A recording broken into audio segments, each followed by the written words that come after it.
Hello, I'm Papa Biceps. You're watching the Thorin YouTube channel. And remember, don't fuck with Papito. Right, this is going to be another episode of Counterpoints, and our guest for this one is Launders. Obviously, works with us on Blast Spring Series. I almost started trying to say more things there that I didn't know if they were actually allowed to be said, and then I backed off real quick. So you did work on Blast Spring Series. That is true. That much is true, Launders. That cannot be disputed. And also, that's it, actually. You don't work with the ESL, you don't work with Flashpoint. Right, fair enough. You got the Blast, though. Blast is your main bread and butter, right? Yeah, Duncan, do you know anyone who does the hiring for Flashpoint? Maybe we could get Launders a chat. Yeah, I didn't get the invite. I haven't got the email. Well, you know. Yeah. Well, who knows? Internet was down that day. Exactly. What a shame. We'll see. Okay. We'll see. There's a lot of emails I didn't get to, you know. A lot of them from like someone we read. I don't know. I don't know real French, sorry.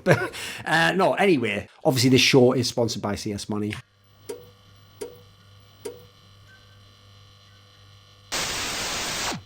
So here's what we're going to do for this episode is obviously there's only one option, right? We either have to discuss like the very slow transfer market in CS, which isn't that interesting at the moment. Like the most interesting news has been Astralis will probably sign someone. Like, who is it? Probably like, right, well, cool. That's the main story of the day. So I don't find that interesting, believe it or not. I'd like to know who it is first before I discuss it. So what I think we should do is Road to Rio also. Yeah, go on. Let's talk about the Astralis thing. Not the announcement that they will pick up a player, because who knows if that's actually going to happen. But like this whole first the 6-man roster, and now the implication there's going to be a 7-man roster.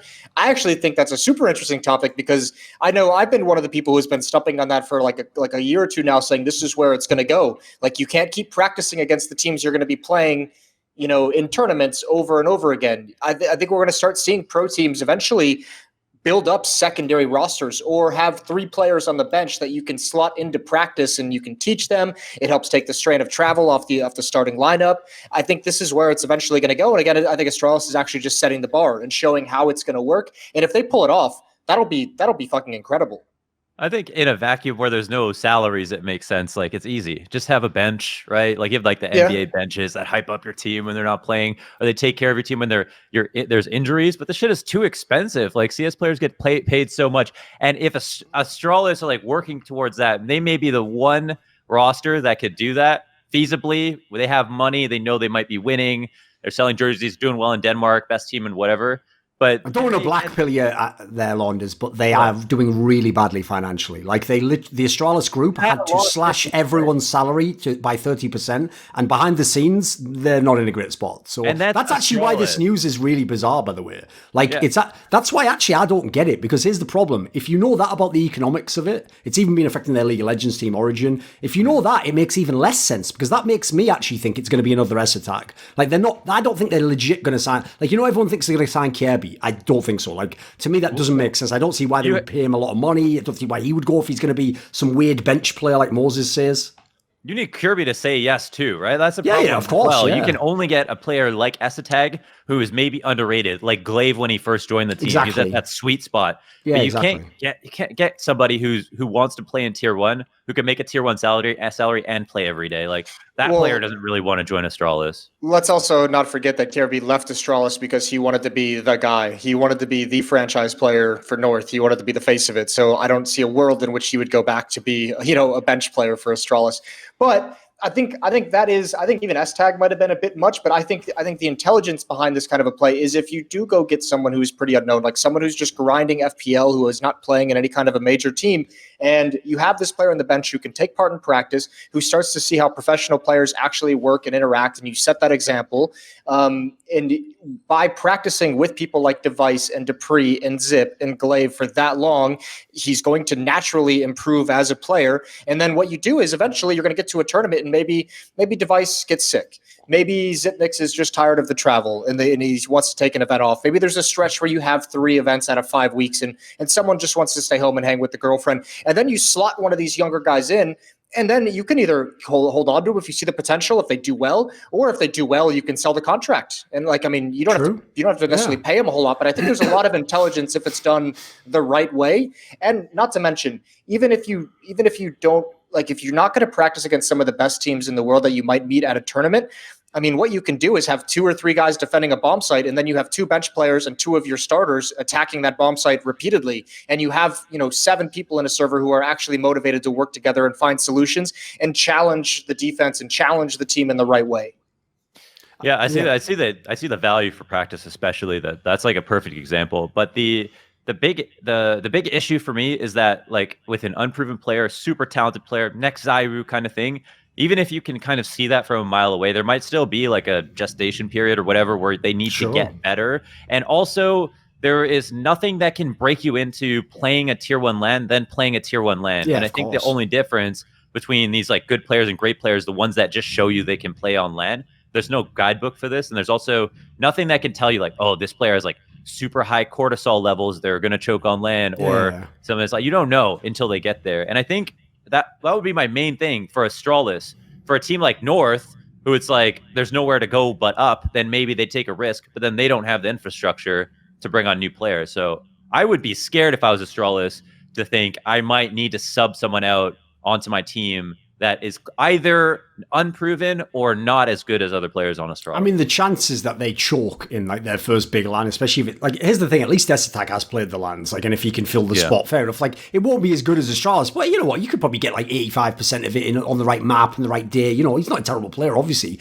But I agree, if this is going to be like some plucked from the wild, like, let's say like a Copenhagen Flames level player, maybe not even from that team, yeah, that guy, even if he has all the skills in practice, and even if you give him, devices spot for a few games, and he looks good in scrims, I agree, he could fall so flat. And in fact, as sad as it sounds, I think the fact that you would be playing with Astralis, that's like extra pressure. It's bad enough when you go to the LAN and you're supposed to come last place and you get your shit stomped. Like, imagine going there and then literally everyone, and remember, every fan's going to be up your arse, including Astralis fans if you lose. I'll throw in another factor, actually, because by the way, the interesting thing about that is that's always one of the things I always tell people in League of Legends makes CSGO so much better for building squads, is that you can go to a couple of LANs and go, actually, this isn't working at all. Just get rid of him. Like, he's not ready. Like, in League of Legends, dude, it's so brutal because you play like 10, 11 weeks of the split and then the player's playing fine. He seems all right. Hey, he's had some good games. Then you get to the playoffs and you're like, wait a minute, he's a fucking choker. Like, but we only get 2 chances at this. It's like, Bob, yeah, unlucky. I'm sorry. Like, as you say, Launders, it's not even the GM's fault. No one can know. There's the rookie that makes it, there's Ewu, and then there's the ones that just don't. There's another angle as well, like Moses was saying. This is something a lot of people probably don't know, because in League of Legends they had to remove it, actually, because believe it or not, Riot cares about certain conflicts of interest and not other ones. I won't go into a whole rant there. You saw what I was doing there with the joke, Moses. I slowly weaved it in there through the... Yeah. So what they did basically was, back in the day when League of Legends first came along in Korea, they just straight up had sister teams that both competed in the same league. So famously, like, they would have like interesting themes, because obviously they're all fucking like in that anime type shit there. So one would be called like Blaze, and one would be called Frost, and one would be Shield, and one would be called Sword. There was never one called Dick and one called Arsehole for some reason. It seemed obvious to me. If you want to have banter, right? That would be that's straight fire, exactly. That's fucking sick. And by the way, if anyone's like, well, I wouldn't want any of the Arsehole one, how dare you, sir, in this political climate? Anyway, right? So you see it, that's actually pretty fucking sick. That's not bad. No, yeah, no, it's like I didn't even make that edgy, but it felt edgy. That's the thing, it felt provocative. No, the thing I was going to say was this though. Even though, listen, I actually understand the reason they removed it, and I do think they should remove that thing, because the obvious thing is, like, all I'm going to say is it happened. One of the really good teams that had a really good sister team and a bad sister team, the bad sister team did better than the good one in a tournament, and so they like sort of accidentally lost the game to let the good one go through. That was like the pride and joy of the org. It got through to the playoffs. So I won't say the case, but people in League might be able to know what I'm talking about. But here's the thing that you cannot argue is that was one of the reasons why Korea was unbeatable, because basically they had 2 professional level squads and they could do a scrim against each other, where because the coach is the coach or part of the coaching staff of the other team, he can literally tell his players, play this way, this type of, in League of Legends, this comp instead of a strat, play this way against them so they can practice specifically that. And so one of the things they used to do quite cleverly, if teams were good enough, is they'd even get like your team, the sister team, to mimic an opposition. Yeah. They'd say like, right, look at how they play. They tend to play through the top lane with these champions, and they would have them mimic it. And as a result, like, if you were the Western team coming into that, yeah, you could theory craft it all, and you could try some of those things in a scrim. But at the end of the day, the other guy's not helping you in your scrim. He's trying to beat you or practice his shit. And so I could see a world in which if you could do that in CS, yeah, you could definitely get more out of your squad. It's just, again, the logistics are so tough to make that work. Then you can actually replicate the pressure as well, which is a big thing. Like them playing in tournaments against each other. But like right now, it feels like we're in an ambiguous zone with Valve, where they're not sure if they want to step in for different kind of conflicts. Sure. That would be owning two teams. Like, I think they might even just jump in and say something about the fact that Astralis are picking up more than 5 players. Like, they could. It feels like the teams don't based on the coaching rule, contact with Valve about everything. No, but here's the thing, look, Moses, based on the coaching rule, remember, this is the stupid thing Valve does, by the way. I always say this about Valve and Riot. Really, as fucked as it sounds, what you need to do is when someone asks you why you made a change, you either say, well, I'll allow one of my employees to give like his opinion, and that doesn't necessarily represent Ralph, but it's his opinion on why we made the change. Or you do this, you sort of politely tell people it's our game and we can do what we want. Because if you say that, no one can argue. Like, it's literally legally their game. But instead, they always go with sort of the typical PR corporate approach in the modern world, which is you make it sound like, well, we'll tell you the reasons why, and, believe us, because this is really why we did it. And so the problem with doing that is, if what you say is then contradicted later, you look stupid, even though actually, as I say, you can do whatever the fuck you want. So the real problem is, remember, they said one of the key premises behind why the coaching rule had to change, where the coach could talk all the time, was that people couldn't afford, and not everyone who went to a major, for example, could afford a coach at the time. So they thought it was unfair to the teams who didn't have a coach. They thought it was like a rich gets richer type scenario. Like, if you have Zonic and then I'm like the 3rd best Danish team, but I don't have anyone, and then you're beating me and you've got a sick coach, like, I can see why to their fucked minds that sounded like, that's unfair. It's like, well, no, that's just what happens when you have more resources, isn't it? Like, I also have better players. Like, you are aware he doesn't have a device on his team. Like, they have some other guys. So I never bought that. But if we use their logic, if we accept their premise, we don't want to let anyone have anything more than just 5 players. That, in theory, then having extra players would similarly violate something in the rules, I would assume. I don't see how. I don't agree, but that would be the premise. I mean, I don't think it necessarily even matters, because the way that the coaching rules have played out at the majors, which is the only real place that they're ever enforced, is if someone has to step in, then they're in for the whole tournament, right? So, like, it doesn't matter if you have 7 players, you can't just sub people in and out. So I don't know. I think that'd be a massive overreach for Valve to step in that kind of a situation. I would hope they wouldn't. But I don't know. Valve is just weird. Like, that whole announcement about like conflict of interest before the major, and then like the very first match that there is a conflict of interest, and nothing is done. And I'm just so confused. I just get stunned when I read that. Like, how? And also, again, if they'd just said nothing and done nothing, in a mad way, that's better than them just sort of replying like, they did, lol, don't care anymore. They did come out and just say, we would like to reiterate there is not supposed to be conflict of interest. It's just like, instead theirs was like, lol, don't even care. It's premeditated. Like, I think they just don't know what new thing a team is going to try, or like what new problem might come up, because they aren't. They're like Steam plus half a games company and a whole bunch of very smart devs, but not necessarily like a giant legal department and esports focused company. Like, all that shit, it feels like they're doing when they feel like it once in a while. Set a giant precedent with the match fixing, and hopefully no one tries it again, because we don't have the resources or will to want to get involved in every single case. No, by the way, that is also the funniest thing about the way people characterize Valve, is they think that Valve are like sat in some evil castle, like scheming all the time, like, the Krieg will make it. It's like, dude, they're literally sat around eating pizza, like doing some other shit, and then someone just goes like, shit, has anyone done anything to CSGO recently? Fuck, what can we do? Like, has anyone got an operation almost finished? Like, that's what I feel like happened. So I actually, in a mad way, I almost like don't think of them as that malicious in that way. I just don't think they know what they're doing in that regard. They're not, but it is almost just like, if you want to be a hands-off developer, be a hands-off developer. Like, don't just come in and like kneecap everything every time something gets close to happening. Like, I mean, let's not delve into this because it is kind of a touchy subject, but the last time we started hearing about exclusivity leagues and the new things that certain leagues were developing, and then it was like Valve just comes in right at the last minute, right when deals are about to be signed, and just like chops it all off of the legs. And it's like, can we not do that? Like, can we, if we're going to be trying to make this progress as an esports scene collectively, can you at least let us take some step forward? Like, don't come in and wait this long to be involved, and then right at the end, after like months and years of conversations, just ruin the whole thing. Like, that doesn't help anyone. And that's what's frustrating. That, and just to reiterate, no conflict of interest. Oh, actually, we're going to let this conflict of interest pass just so we can simulate conversation amongst the community. And I feel like I'm losing my fucking mind. I know. Especially because, like, what conversation does it need to stimulate? There's no conversation that needs to be had. We know that it was a direct conflict of interest. I've also said this so many times. I wouldn't have, like, listen, here's the thing. I've always said this, right? For example, Like, you might like this joke, Launders. My joke about Flosher is this. I hope he did cheat. And you know what I hope? I hope that after his whole career's done and no one can touch him, he just comes out and says, suck my dick, of course I cheated like a motherfucker. And then just walks away with a shit-eating grin. Because if this is a movie, that's like someone getting away with a bank heist. I love that. That's a fucking sick... In a way, he's owned it and that's gangster. That's the inside man. But that's the point, right?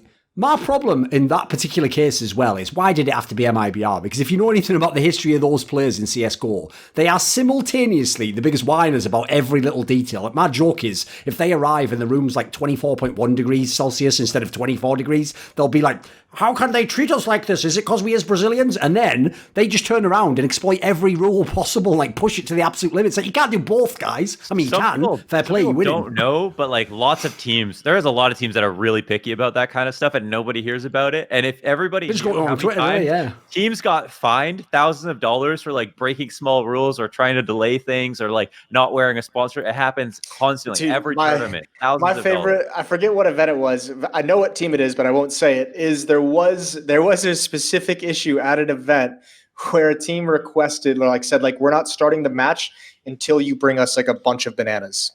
Like they set up and they were just like, why is he done that? We're not starting the match until listen. That's not in anything. No one say anything about any teams. Don't do anything silly at this point in time. Listen, they're a source of potassium. CZM and Quake used to eat them back in the day. There we go. I've rescued you, Moses. I've saved you at this point in time. I don't know why you would even put that disclaimer in. You made it sound like you were purposely like, I'm going to mask his identity here and we can just tell who it is. Like, isn't that Bob? Yeah. Oh, shit, no. Like, so, okay, here's the question, though, is... I thought a fun way we could have a discussion is we're going to, in the episode later, talk around or a little bit about Valorant, but we're going to do it. Listen, don't tune out already. I know everyone else is doing that. That's the point. We're not going to do it in the whack, like most obvious topics way that they are. So I thought actually a fun way we could do it is, since people keep trying to pit Valorant and CS against each other, presumably we're all going to keep staying and being on talent camera in CS. And at the moment, I'm assuming we don't have any plans to leave CS. And even if someone plays Valorant, like for example, even if Launders does a tournament in Valorant, I'm guessing you're sticking with CS, right? Yeah. I've already casted a Valorant tournament. Yeah, I've casted a show match and stuff. I mean, as commentators, as long as there's no conflict of schedule, why not? Yeah. So what I wanted to know is this, though. This is what no one discusses, is like, not like, what is it you do or don't like about Valorant is, but like, why do we stay with CS? Because this makes us very weird in the esports space, by the way. Like, when you talk to people in games where there's a massive turnover of the characters in the game and they're always changing the balance of the game, like they literally, I don't know if it's Stockholm syndrome, but they want that to be the case. They don't want this champion to be overpowered in League of Legends for 4 years, which is the equivalent of having like an AK or something. They don't want something like that to be the case. So to them, they would legitimately say CS is boring because it doesn't change enough. I mean, to us it feels like it does, but it doesn't really. Like, a lot of the shit you learned for the last 7 years will definitely apply in year 8. So what is it keeps you in CS, Launders? What do you like about CS? Well, honestly, I'm playing a lot of Valorant right now just because I know I can always come back to it. It's like I'm learning Dota right now, and I played Dota back in like 2013. Two completely different games. Like, that prerequisite knowledge 2013 doesn't help you. Just like it doesn't help you in League of Legends.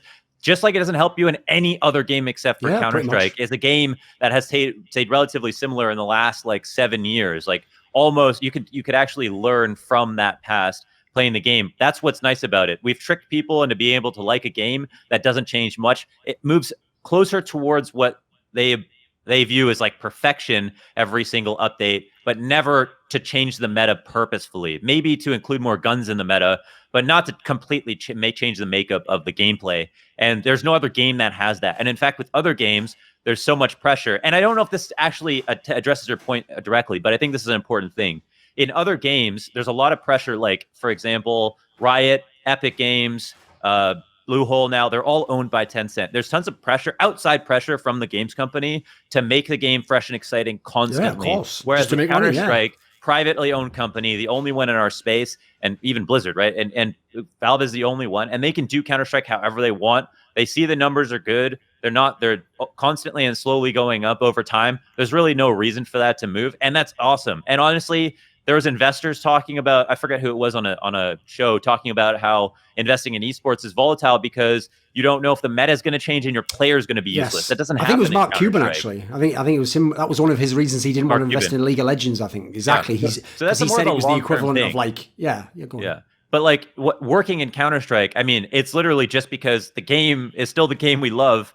You know, whereas Sinatra might leave Overwatch because of certain update that happened in the game. That'll never happen in Counter-Strike. A big buff or whatever or something will get reverted or nerfed and changed back to the way it was. And then so you're basically finding a game that more people like, and anybody who stays in doesn't have a reason to leave. There's no reason that would change. The only reason that you take a break or go play PUBG or go play Fortnite or go play Valorant is because you get bored. It's the same thing over and over again. Yeah. But once that game becomes a game you don't like, you come back to Counter-Strike. And that happens without fail every single game release. And meanwhile, everybody in every fucking games community has to tell us that Counter-Strike is dead every single time a new game comes out because they don't have a home game, because they're not comfortable and happy. That's true. Yes. It's so annoying. It feels like you have been holding on to that one a little too long. Yeah, you had to get that off your chest. He would put it this way: he was addressing a lot of people not even in this chat right now. Like, I just thought, you know, like not by name, but you know, he was definitely some things that he'd read. No, by the way, I definitely agree with the last one. That's actually a very well stated one. That the people who are the most eager for everyone to jump ship and go to Valorant are the people who are like the nomads who do this with every fucking game. It's like, wait a minute. It's like the joke is they're the fucker who just had like the Fortnite jersey on 2 years ago. And then before that it was PUBG. And then before that it was fucking H1. And it's like, mate, you just do this with every game. And also, I mean, I know this point has been stated by many people, but I'll just reiterate it. Like, the thing they never seem to understand is if they didn't have the discipline to get really good in the other game, hopping to a new game does obviously level the playing field, and early on you'll feel like you're better. But if it's actually a good game, surely people will just get super good in that game, and then you also will be left behind, and you'll be like, "Fuck, is there another game?" Because some of it is like the loser syndrome of like as though you're just born with the ability to play Counter-Strike. Oh, maybe Counter-Strike's just not for me. Maybe there's another game. This is the one I'm going to go pro. And it's like, mate, the odds that you're like really super sick at like some other game, if you're bad at Counter-Strike, I don't really know that's the even thing. You're just going to be a normal player, surely.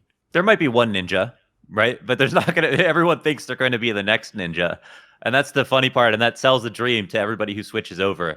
Oh, I might become the ace of Valorant, and like my stream will blow up and I'll leave a game I was slightly successful in. And like now actually become, you know, I was an MDL player in Counter-Strike, and now I'm like on one of the best teams in Valorant with a great future. But it's just not going to happen for everyone. And a lot of people will find out that they were just as bad at the first game as they were at the second. And there will be a lot of room for people who are indigenous to Valorant. That will be amazing. Yeah, that will blow everybody out of the water. And like that day will come soon as those people hit that power curve of like they figured it out. Plus they're young enough to have the mechanics. We already saw that future coming in CSGO. That was like a big talking point for like a year or two. Like in the early, like the first 2 years of CSGO, maybe even 3, it was all former 1.6 and former Source players. And then you could see it coming. It was like, okay, here come the kids who've been playing, you know, CSGO since they were 14 years old. Like these motherfuckers are about to just stomp everyone. And that was Rops was the first one. So, I mean, that's exactly right. That's going to happen in Valorant too. I don't know what keeps me coming back to Counter-Strike. There's a couple different angles on it. I think one is like super unique since I've been playing this game since 1999.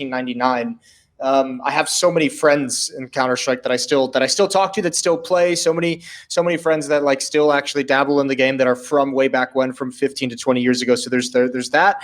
From a more gameplay perspective, the game, I've never actually gotten like bored or tired of Counter-Strike, because while the maps don't change and while the general theory doesn't change, you're always playing against 5 different players who are all making different decisions. Your teammates are all making different decisions based on what it is. I think it's like an accident. As someone who went through all the updates and the betas back in the day, this game is just accidentally not perfect, but probably about as close as you could get to perfect for an esport in terms of the way that it's played out. And I just think one thing that Counter-Strike has that I absolutely love, or maybe it's that Counter-Strike doesn't have it, is when I watch games like Overwatch and when I watch like things like League of Legends and Dota, I hate that there are characters on the board playing the game that just can't win.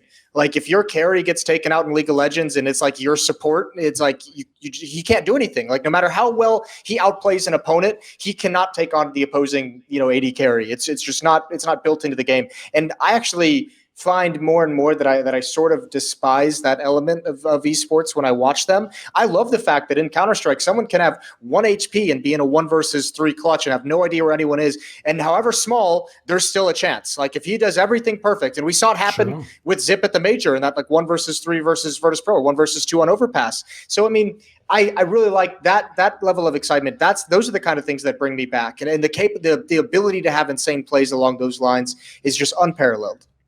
And if we look at successful like sports, like regular sports, there is that element of like determinism at a certain really lopsided scoreline in a lot of sports, like basketball, football, like, you know, it happens less in soccer, like a European soccer, whatever. But but you have like because there's less goals, there is a chance that, you know, you could potentially come back, which is a bit sexier. In Dota, it's so bad to the point that people will throw the game when they see the draft. In League of Legends, when they see the fucking draft. But the analyst will call the game once the draft is done. And imagine what your mentality is just trying to play a solo queue game or like play on a team when somebody fucks something like that up, or they made a bad chess move in the draft and they know it. They're like, and then you can tangibly see the outcome change based on the first kill that happens, and then the snowball, and all of that stuff is real. It's half mental, but half real. The gold swings, you can actually open up in Dota and it shows you the percentage chance of your team winning. Yeah, that can be get up to like 95%, and like 5% of the time, maybe a comeback can happen, but not in like your average game. Like that'll only be a pro team who have like been through it all, who know how to come back. You know what I mean? So it's really inaccessible from that perspective. By the way, everyone in CS who complains about Henry G calling rounds when they're done, which by the way, I actually fuck with, because if you're an old school player, you want it to be like this shouldn't be a round win. And then the idea is it's amazing when they win it. Like I don't know why fans always get triggered by that. I think it's the way you should do it generally. But if they think that's bad, imagine someone just calling a game before they've actually moved in the server yet. Like, this thing's pretty much done. You know, like, that's pretty next level. That's a cool play. By the way, another angle as well on this is, let me think where we were going with that.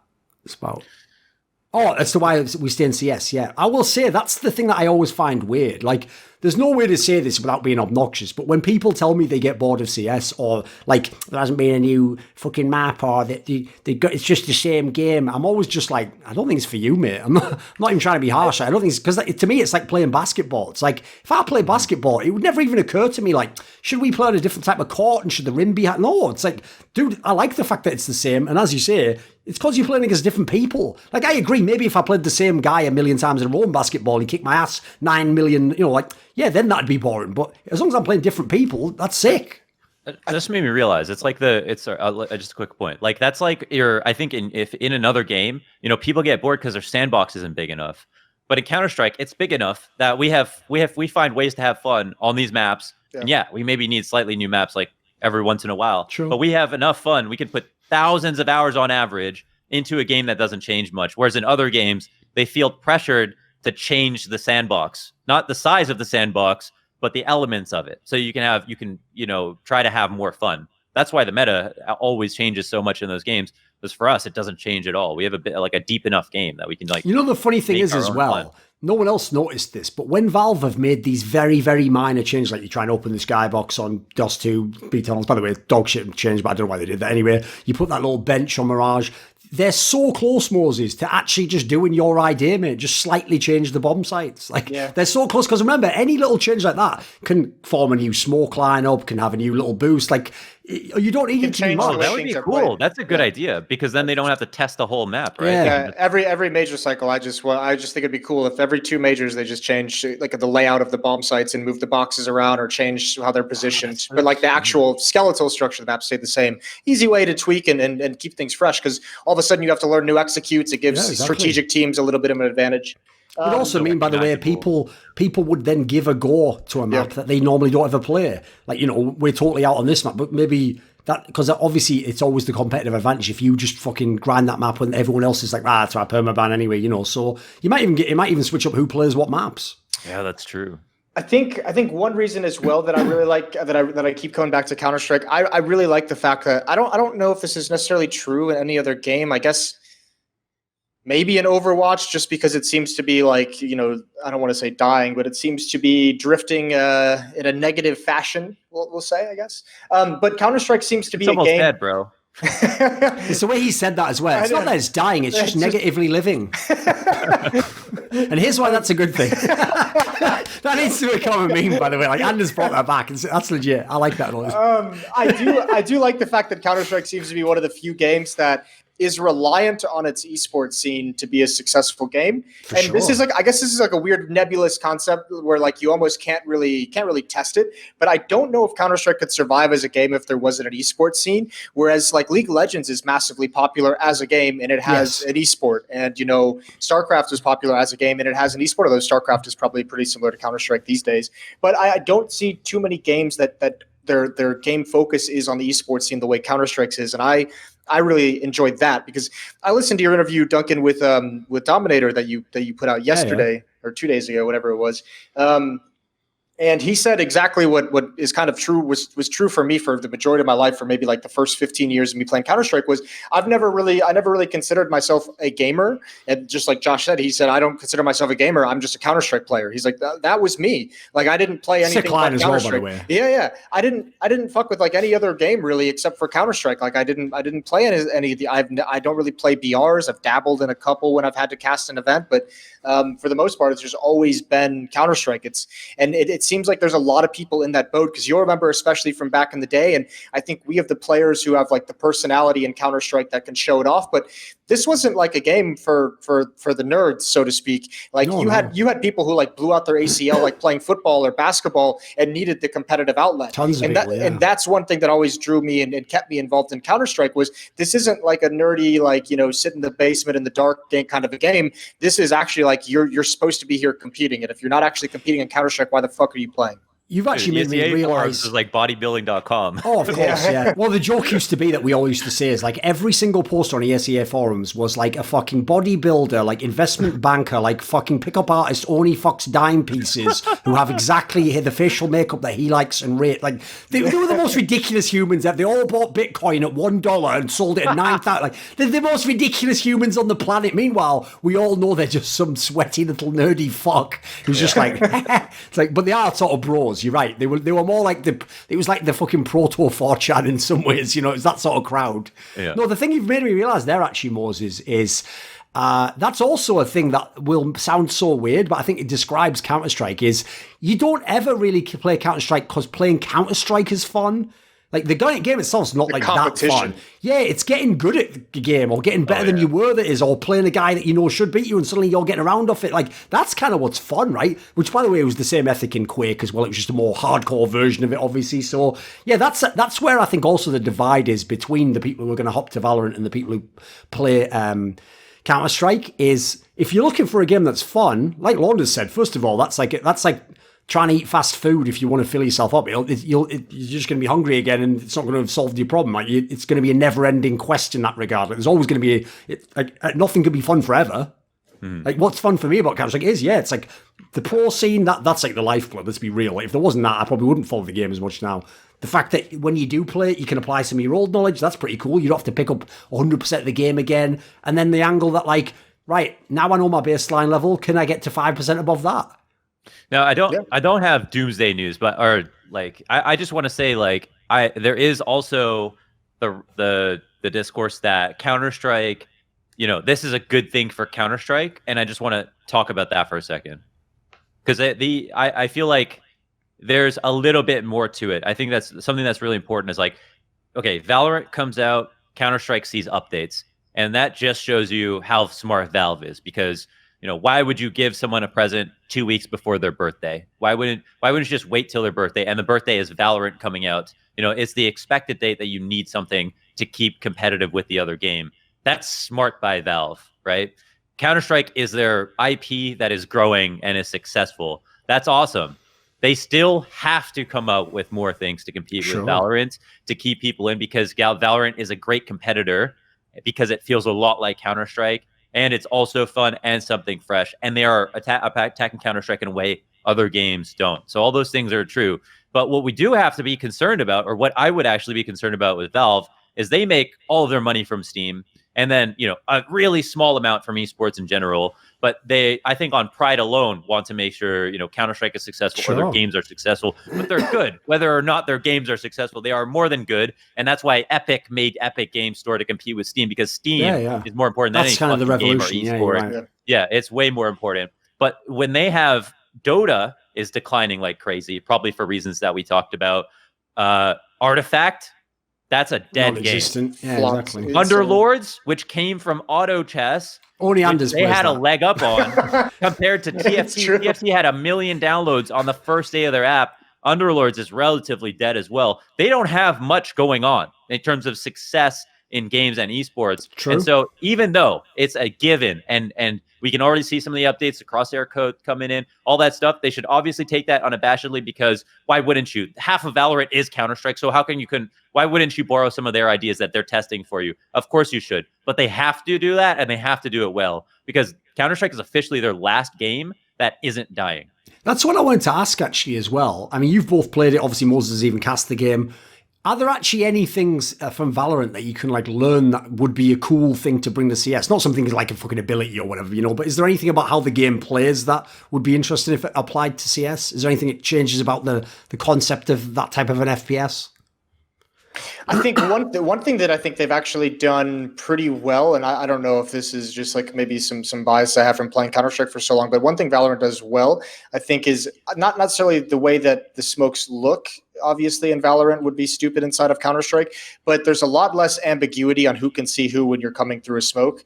In Counter-Strike, you're not sure when you're going to be able to see someone, or is your gun sticking out, or can they see half your body? It's not intuitive at all. Yeah, you're very aware of who's inside and outside of it. You see each other at pretty much the same time. So that, I think that's done very, very well, and I think that's something that Counter-Strike could improve upon, at least in my mind, because I know one of the worst parts about Counter-Strike meta at the moment is that everyone is going the electronic route of now just sitting in those smokes as they fade, and that's going to start becoming a drag and a little bit boring. And I'm sure it's got to be annoying to play against as well. Yeah, that is a whack gimmick, because the worst thing about it is, listen, even if you you yourself make those plays, you still aren't entirely certain when that smoke exactly fades and when he can see you and how much he can see you. So the problem with that is that's not the thing you like about Counter-Strike, is the idea that you're making correct decisions as well as just shooting people, in that scenario. It's what's the counterplay?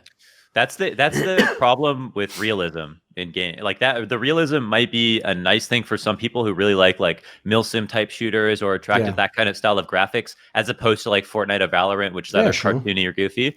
That's great, but the problem is with the realism is you're constricted to a certain style of smoke or something like that. It's not perfect, and that can result in an RNG with spraying and stuff like that. Those small percentages of what wins you a gunfight or not matters so much at the top level that it amplifies the problem so much more greatly than it would for your layman who's playing Counter-Strike.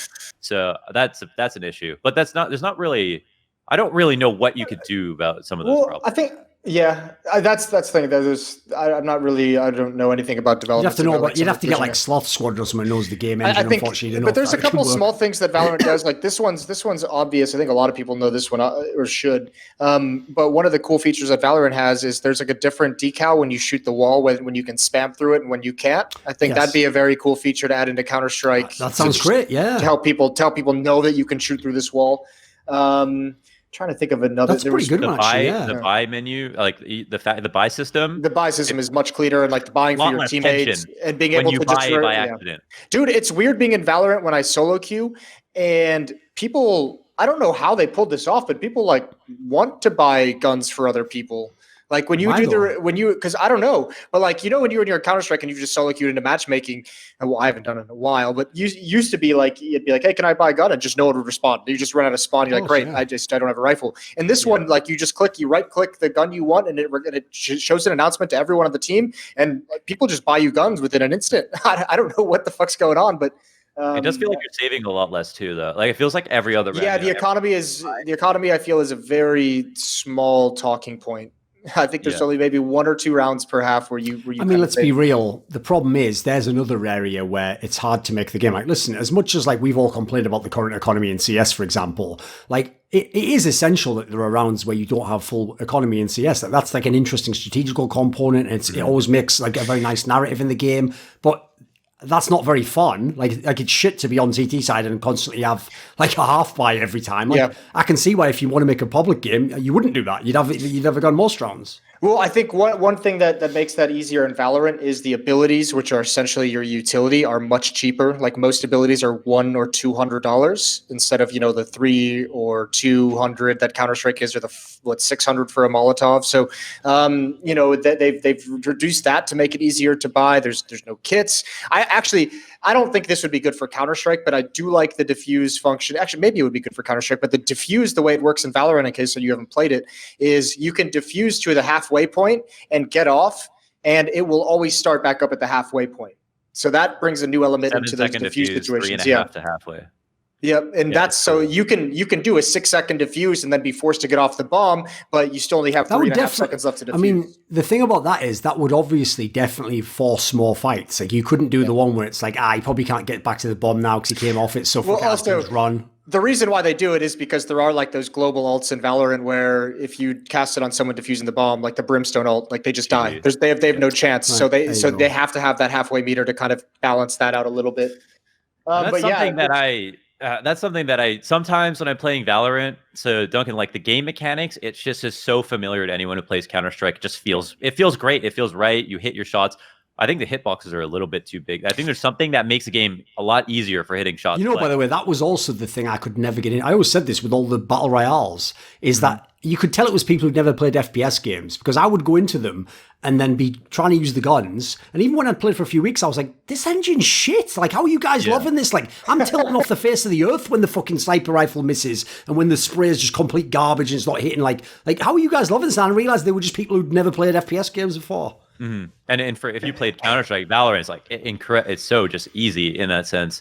But the thing that happens every time is, and I don't know if you have that experience too, but like I get to the point where I will play Valorant. I love everything about the mechanics. It's just simple enough. Like movement's not as deep as Counter-Strike, but it's still nice. V-hopping is not like a plus or minus. You just do it. It's easy. It's fun. The air strafing feels right. You got a good amount of air control. When you shoot someone, the shots go in. It's what you want in that sense. But then as soon as fucking Breach goes off your feet and like ults through a bomb snipe, and you cannot win the round because he decided to press a button, that's what I'm like. I wish I was playing Counter-Strike. You're like, I wish I was in CS:GO right now, and someone couldn't do magic.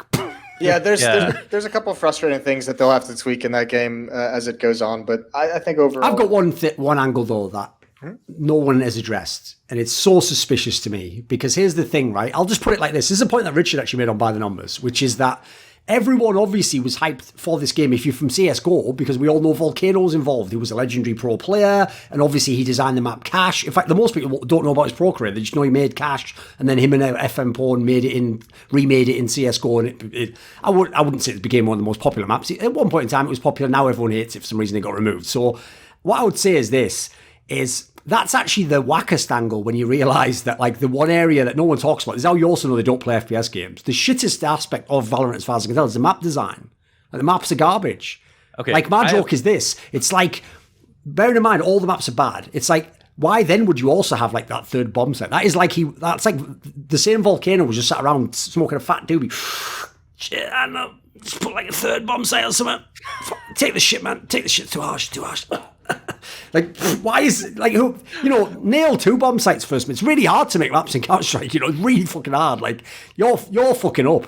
You're fucking up with 3 bomb sites. He said the problem is you can't peek an angle in a number of ways because everything is so simplified in Valorant. And if you look at every single bomb site in the game, it's a fucking container or a box or a truck or a pillar. Like, split is literally both bomb sites are identical. A giant pillar in the middle. Heaven looking over top of it. On every other bomb site, it's container, a box, and one thing in the site, one right angle to peek down long. It's super simplified. But I will say that although I agree, the maps are probably the weakest point. I think it's also impressive how good the maps are for coming into beta with 3 maps that are actually playable. There's not one map that I'm like, I can't play this map because it's so broken. They're actually playable. So I think people do go a bit hard on Valorant when, like, people are expecting a lot. Like, games. Some people are talking about how the game's too repetitive and boring now. Dude, people are grinding this shit for like 48 hours straight, and it's like just out of beta, and they're already putting out updates. So I do think people are going a bit hard on it for how young it is. By the way, shout out to the person who's such a fucking hipster. Their only way to be the ultra hipster is like, I'm sort of over Valorant. Like, I liked it at the beginning of the beta. Like, yeah, it's crazy. Why are there people like this in this world? Like, holy shit! And those are the people. Those are the people that complain about that leave Counter-Strike. Same people that tell you Counter-Strike will die, right? The exact same fucking people. And then they're like, it's dead already. It's like, it hasn't even launched. Like. I don't know. I guess I think it might be like a fucking boomer thing for me, but I know like after I casted that, I did like the G2 tournament, and apparently, and there's a couple of these in the maps, but apparently in that tournament, there's like a glitch camera that can get used in one of the bomb sites. So you put it on like the right side of the wall, but it glitches and lets you see through the wall out towards like the middle portion of the map, which is super fucking OP. But like everyone was doing it through a tournament, and I was just like, guys, the game's been out for a week. Like there was actually like not a lot of controversy, but a little bit. And I was just like, why is this even happening? Like the game has been out for a week. Can we not like hold these tournaments to a standard that there's no possible chance they can meet? The tournaments are just being put on by organizations right now to get some fucking like streamer attention, to get the entertainment value out there. So can we not hold this to some wild like? Is it just like this is what's frustrated me the most about Valorant is watching the amount of people who already are dropping out of games to be professional Valorant player before any tournaments are started, that teams are already signing players for shit ton of money for whatever reason. Casters are already starting to try and break into the scene that isn't even really organized just yet. And it just seems to me that like the fun of this game has already been taken out of it. Like I still enjoy it. I still have a They want to make it a business immediately. But like, yeah, basically. can we have like the best thing for Valorant, because the craziness of being compared to Counter-Strike and being the Counter-Strike killer was one angle. But for me, the first thing that struck me outside of any gameplay, outside of any of the abilities, was that I just had fun playing it. And like, why are we trying to take this and make it into an esport? Like, can we not just have fun playing this game as it builds, as it grows, and see what happens? Let's celebrate this as like the second coming of Counter-Strike quite yet. It's because we built a fickle generation of Pokimane simps that put Twitch as their moral compass and guideline for how to live their life. And none of these people have any respect for process and building things brick by brick. Okay. It's a generation of fleeting minds that don't give a fuck about shit, that has worked for 20 years and instead want to jump from ship to ship on any new game. These goddamn kids, launders, with their Valorant, not even learning how to strafe jump or anything. It's just easy. Everything's just given to them nowadays, isn't it? Three maps and none of them are KZ. What exactly. the fuck? Oh, you all need 3 bomb sites, do you? They only had 2 back in my day. And you know what? 3 people played one of them. I used to have to play one on my own as an anchor, twice uphill in the snow. Like fucking hell. It was a good rant. I can't lie. You sold it at the beginning. I was thinking it was like a real point. They're like, where's he going with this? Like, yeah. I mean, it's like half joke, half not, right? But like you're talking about like a boomer take on that people are like getting crazy about. It's like it is people, true. Yeah, it is true, and it's like that's like people complaining about Smurfs. Like when you used to play 1.6 and jump into a pub and play, like fucking K Sharp would join your pub and shit on you. That was a blessing. That was sick. You know what I mean? Yeah, you get the chance to play against K Sharp joins your server. How You do we sit up in the fix chair. this? Yeah, dude, the best would be this. You can't fix it because everyone gets the same fucking tools when they join the game. Your brother can jump on your computer and play. The best, by the way, was when a real pro would join, and obviously you know this because you're watching the demo. That's why you're even experiencing this. And in the game, right, when he's wrecking everyone, obviously half the people are calling him a cheater. The other half are like the mega noobs, like putting like teams here, like, want to join my clan? It's like, I don't think that's going to happen, man. Like, that would be always my favourite one, because here's the thing, the guy who's getting tilted and calling him a cheater, that's funny. I actually feel sorry for the guy who's just like, can you join my clan? It's like, dude, that's literally like Rambo, like he's in 3D, he just believes that it's possible, like, hey, maybe I'll get lucky. That was some good shit back in the day. It was the shit, yeah. Let's do the little skin giveaway now then, because this will be an appropriate moment, and then we can pivot to some other topics. So right, Launders is going to step up to the challenge here. This is the CS Money skin giveaway. Obviously, this show is sponsored by CS Money. Like, good luck, Launders. You're screwed. Exactly. Right. So what I'm going to do is I'm going to pick one of the ones that are multiple choice, just so then there's even a chance you can accidentally guess it. I will say, as usual, I don't know anything about skins, but you know what? Since I can pick which one it is, I'm going to give him a chance here, because since he's referenced that he played Dota, there's actually one that has Dota in the question. So here's the question, right? By the way, the skin that people will win, let me just double check that, is we'll do an M4A4 Neo Noir Factory New. So that's apparently like a classic skin, they say. So the question is this. Let's see if you can get this one. No help, obviously. It's just going to be. This is actually not a multiple choice. So it's going to be one where you have to guess it. But it's related to Dota, so I thought maybe that'll give you a chance because I don't know. Maybe you know this. All you do, you can't Google it. You've just got to. So you've got to guess pretty quickly. Yeah. This is the question: what skin has a character from Dota 2 on it? Leviathan. That is not the correct answer. So okay, what'll happen is this time you don't go in the comments. Wait. Give him one more. Give him one more. I'll give him one more. Then go on. I don't think you're going to get it personally. I can see it in his eyes. Kraken? I don't know. No, it's right. Listen, you took a guess. Fair enough. So you didn't get it, but here's the thing. If you're one of the fans, you now have a chance to win that exact skin I was talking about. So what you do is go in the description. There'll be a Gleam link, which is one of those ones where it's like to enter a contest and enter it if you want. Give your answer. If you're right and they pick you, you win the skin, which I actually have no idea even how good that skin is. Maybe I should use CS Money More and figure it out myself and maybe do some homework. Fuck, I know what it is. Don't say it, though. Don't say that. I'll edit it out, but don't say it. Yeah, please. don't say it. No, not too late now. You can't just think for like 2 minutes. I give you a little bit of time. Also, for all I know, you Googled it. I want to know. Yeah, type it for Moses. I didn't Google anything. Oh, I trust you. You just here's the thing. You know what? Already. Listen. You know what? Moses is a wise King Solomon type-esque figure, right? If Moses believes you didn't Google and you actually get it now, listen, and you get it now, you can only say one skin name though, and if you get it wrong this time, it's 100% over. You will win the skin if you say this. So go on, say what it is. Ob Medusa. That was not the right answer, right? Well, you've had 3 chances now. 3. I can't believe we gave him another one, Moses. That is so disappointing. I know. I thought, right, you know what? I will say, it is nice to see him get that excited and that confident that he has the right answer. Exactly. That made it funny. $500, man. Well done. You made it more entertaining at least, Molly, because I really thought you must have it at the end of it. You're surely not just going to make another wild guess in the dark. But okay, you didn't get it. So moving on from that, right? What would be a good topic to talk about now? What should we talk about in the game? I do want to say one last thing that Counter-Strike could take from Valorant. Yeah, all right. Really quick. This is actually a really small thing. The post-game screen in Valorant, when you win or lose a game, that it shows you like how much damage you did, like it shows you like just like in MOBAs, yeah, like the timeline of each round. The fact that there's not something in Counter-Strike where you can go look at your last 10 games and be like, how many kills did I get with the AK? How many kills did I get with the AWP? Or the heat map that could pop up. That'd be super easy for the devs to add in. That would be very cool, I think. So that's the last one I had. All right. Yeah, they give you like an HL TV page at the end of the game. It's sick. And a lot of that stuff, literally, you could copy and paste it if you have. Yeah, you just want to do it. Why not? So yeah. Can we talk about Fnatic for a second? Yeah, let's do it. This fucking roster. Now they're number 2. They were number 1 for like 3 days. They had a good week. Yeah. They had a good strong. It's a bad week actually, even like as number 1. But they had a crazy come up.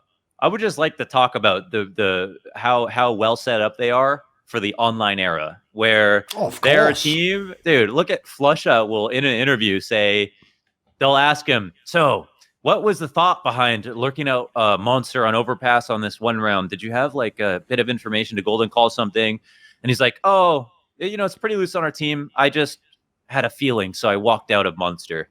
And it's that level of autonomy that you have on Fnatic to not only do that, but also win games, because there's lots of shit teams that do that but don't win the games. Of course. Means that they're incredibly robust for the online era, which is tournaments that are adding. There's so many fucking games to play, way more than LAN, and every tournament is adding extra days to their tournaments.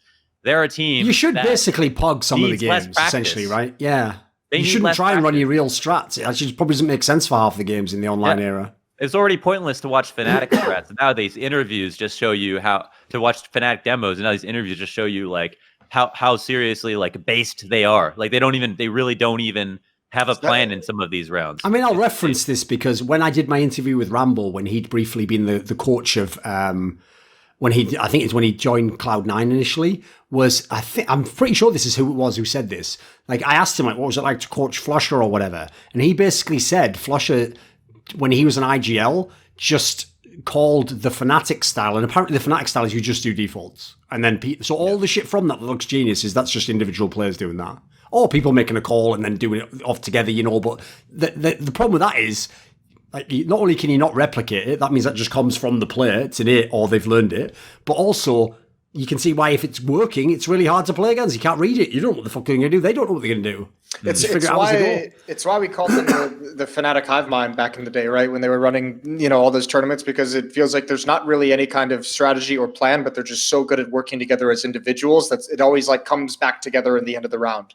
You're like, you look at them like, going across the map, you're like, what the fuck are they calling? Like, they have no idea what they're doing, but then all of a sudden you see that perfect teamwork come in at like a critical moment and the round it just ends perfectly for them. So I just think it's super cool to see. I mean, I can't believe Crims is still just fucking dominating people. I can't believe that he's still so good. Yeah. I also think that's an interesting angle people probably miss, because the crazy thing is, listen, except for like certain tournaments where he just popped off back in the day in the old school Fnatic, obviously he was always like second fiddle to an Olaf Meister, or if JW was on his form, or Flusher at the majors, obviously he used to have crazy stats. So the key thing about Crims was he was just like the workhorse. He just always performed, he always did his job, he did shit roles as well in the game and sometimes was supportive element. But the craziest thing is, obviously he played at a very high level back then at times and would occasionally have like a Zipmix type tournament where he carries the tournament. So the ridiculous thing to me is, this guy has quietly now built a straight Hall of Fame career individually. Like, look at the longevity. Like, this is one of the only players I can think of ever in the history of the game where, like, the latter 3 years of his, 6-year, 8-year career is when he starts going really ham. Like, it's the other way around. Nobody does that. You don't get way better towards the end of your career after you've won all the fucking tournaments. Like, the idea he became, like, an individual star, what a sick fucking career that is. It is like perfect for the chemistry of the team, because if everybody else is going off, like Flesh is hard lurking, JW is jumping through Molotovs, Golden is pressing W, and Brolin is also. He's the guy who plays the game correctly, yeah. Exactly. And then you're always pissed off because you think you get through the first line of defense, and then suddenly Crims is like holding the right angle and you die. And so it's just like the perfect fit on the team. Like, shout out to them. The balance is sick. They're actually sticking together all the way from whatever. They haven't changed since September, since Flesha came back onto the roster, right? So that's pretty amazing. And then they come back, they win their first tournament. I mean, and they just keep Counter-Strike fun to watch. Like, I think there is a real argument or conversation about, like, if a game is boring to watch. So, like, in Melee, for example, there are certain characters that are more fun to watch because they're faster, like Fox and Falco. And if there are no Fox and Falcos, honestly, Melee probably dies. Like, you need to have a slow Puff to come in and to take on a Fox or a Falco and have that rivalry. And everybody wants the Puff to lose, but sometimes he wins, or a lot of the times he wins. And either way, that keeps the game alive, like that villain and that protagonist. But then, like, you need to have some level of excitement purely just on the style of the gameplay. And in Counter-Strike, we have Simple, we have Fnatic, and then Astralis are not boring at all. Don't get me wrong. They're not a team. They're not like old Navi. That was fucking boring at times. No. Every team's working hard. But to have a team like Fnatic is really important, actually, I think, for the health of the scene, on top of players like Simple. Oh, by the way, that's also another angle I'll throw out there as well, is bearing in mind, justifiably, because they'd tried so many like lineups before that were like most of these players, and they tried to recreate the magic over and over and over again until they kind of like got this lineup where they brought Golden back. Everyone was justifiably pretty skeptical when they made this lineup, because it just seemed like that's kind of like recycling a player, and like they're not going to get better from this, surely. But what they've actually locked into again, which they obviously had with the different lineup in the major era, is the chemistry of this team is bananas. Like this team already, if you look at the results they had in the lands, remember they never placed below top 4. And a whole bunch of them, they were in the finals, and they obviously won the first one, like Launders said. Like, they're quietly also building into like one of the all-time great teams again.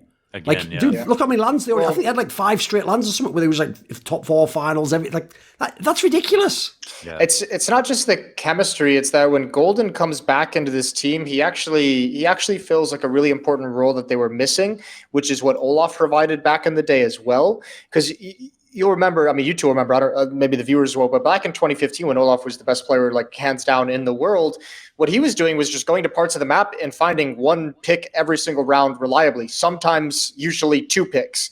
And that opens up the lurks for Flusha when the rotations begin. It creates a gap for JW. He basically made pressure on the map. Yeah. Now, Golden's doing the same exact thing, not with the kind of flair, not the best player in the world the way Olaf was, but the fact that he's being so just aggressive. The fact that he's just constantly attacking creates that havoc that creates the space the rest of the players need. So, he's a godsend coming back into this team. And, it's cool to see them do well. I think Anders and I have always talked about, we've always had the debate, where we would just say, if you could have like one of the old school teams back at their peak level, would you take Fnatic or the old school Virtus Pro?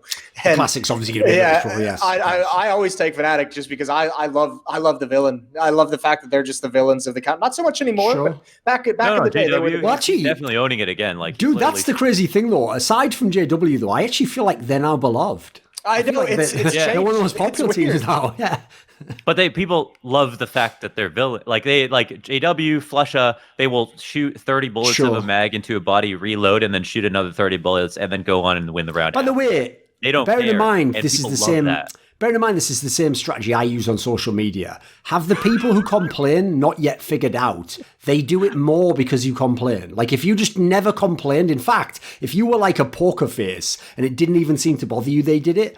They might even get bored of doing it, mate. But the thing is, they're doing it to... if they're trolling you and you react... I mean, is this your first day on the internet? Like, that's the point of trolling. Like, they want the reaction. So when you do it, by the way, this is something Lurpus used to say back in the day, because at the end of 1.6, people used to complain as well. He used to say, if anyone ever tells me that they don't like shooting the dead body, I'll just do it every round after that. I'll even type, like, you like that?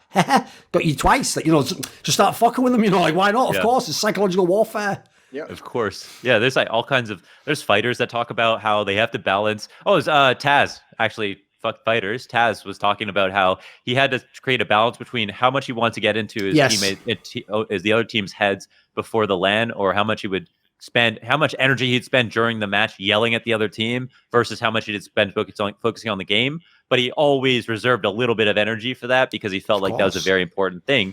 And that happens in everything, every sport, every fight, like any fight. That's the whole point of talking shit. Like, it works. It's not fun for the other team, but it's fun for the team that wins and everybody else. Do you know what's mad as well, actually? Storylines. Since you're talking about Virtus Pro in this sense, and obviously Taz was like a legendary shit talker. I mean, he was even doing it back in 1.6 when there was no fucking camera and stream watching you. He's just doing it like... he loved it. Some would say that was some of his finest work. Well, that's what's gangster. He wasn't even playing to the cameras. He was really doing it. But here's the clever thing that they also did when they did that is, I mean, you can reference this, Moses. You were at the LANs. Like, when they would shout, they would also do it where they would take their heads off and shout like, "Hey, JW, like, fucking God, we're going to fuck you up, bro." Like, so they'd shout some ridiculous shit, right? And here's the thing. Somehow, even though every one of these pro players has met Virtus Pro in real life, they're incredibly lovely people, actually. Like, they aren't at all aggressive. Like, I know they look like they must be like the most hench fucking like guys that would like beat you up ever. When they would talk all this shit, well, the weirdest thing is, even though those players, if they came out of the game for a second and someone the coach said, "Dude, like, you've met those guys in person, they have to play, they're cool guys," somehow in the moment when you're playing the game, you would get intimidated by them shouting like that, as if they were going to beat you up after the game if you said anything back. Like, it worked. Like, it's fucking crazy because it shouldn't, but somehow they would lure you into that world. That's why actually I totally get why the go-to answer, the classic answer, is Virtus Pro, obviously, because I always said the great thing about them is they were just like the most gangster team, because every team that was great in the history of the game, it doesn't matter how good you are, you never just crushed Virtus Pro. You never just easily dealt with that team. And even if you were literally the better team, you knew like, who knows how this one's going to go. They might just dust you off randomly in a game. So that's why to me they were kind of the most entertaining team. Oh, yeah, I mean, and they were also incredibly fucking tactical. Like, sure, people didn't realize. Well, in their own way, though, that's the thing. They had like their own. They were in like an alternate dimension of tactics, Yeah, but they had they had so much stuff going on constantly that like it was actually, it's so surprising. They pulled the wool over the viewers' eyes. Even I think making some videos and reviewing demos. I think that was a team that surprised me the most with how intricate some of their executes were, on top of how fast they moved. So.